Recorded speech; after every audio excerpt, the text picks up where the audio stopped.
Right, YouTubers, here we are in the lovely little town of Agognac, or Agognac. I can never get it right. I don't ever get told off. The locals never tell me off, but Agognac, I think is the word. But I thought I'd just give you a quick update on what I've done to the Scram since I've come back into France for a couple of weeks or 10 days. So what I've actually done, I fitted the hard panniers. Now these are a little bit Heath Robinson, I will say that. So I've got the standard. They're not like the Enfield pannier racks. They're ones you just get from India, but they are bolted to the below the seat with two strong bolts there, and to the rear peg, if you like. So they are rigid. And these ones are really light. There's no weight to these at all.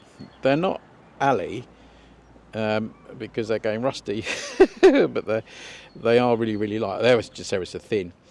And I've sort of shored them up a little bit. So there's two main bolts which go straight through them and into the flat plate of the pannier rack, and then they just sit like that. So they're not the greatest thing in the world, but I think they should last, and because they're so light, they don't rattle or roll on the bike, and I've had them on there all day, and they've been okay. I'm going to have to take the Honda stickers off. These used to be on my Africa Twin because they were so narrow and it was okay to filter through traffic. I think you get that problem, don't you, with big panniers where your profile is so large. You have to be careful going past things. I can remember on the NC knocking over some cones when I was filtering because it was so wide. But this should be okay. It's no wider than the handlebars, which is better than which is what you want, really.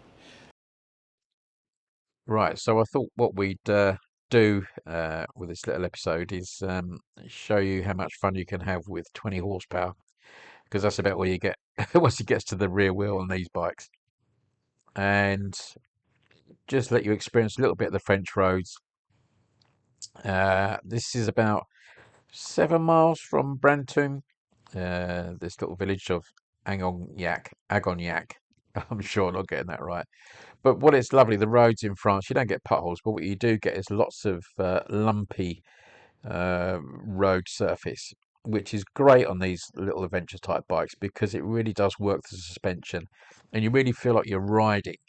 You can feel the suspension is working really hard to keep the rubber on the tarmac, which is what it's designed to do. So we'll take a ride from it's called the Tricycle. I call it the Tricycle. It's like a used furniture and bric-a-brac shop. We'll head from from there, and we will do the twisty roads all the way back here. So hopefully you enjoy that. But it's a great place to come to. Lovely river. There's a little tobacco at the top there where that car's coming in. Get a coffee and a Snickers bar for about €3. Great. I love that sort of stuff. And this beautiful little bit of river, which is sort of canalized. Sure, that's not a word. Absolutely full of chub and a few carp in here. So we will go to the start point, and I shall catch up with you there. Right, so here we go, YouTubers. We're going to get ready. I say we're down in the car park at the Tricycle, and I'm going to head on up a little bit of road work to negotiate first. But this is a great place, and I'll put a link to Tricycle on the bottom of the description. They sell some fantastic stuff. We got some absolute bargains from this place. It's brilliant.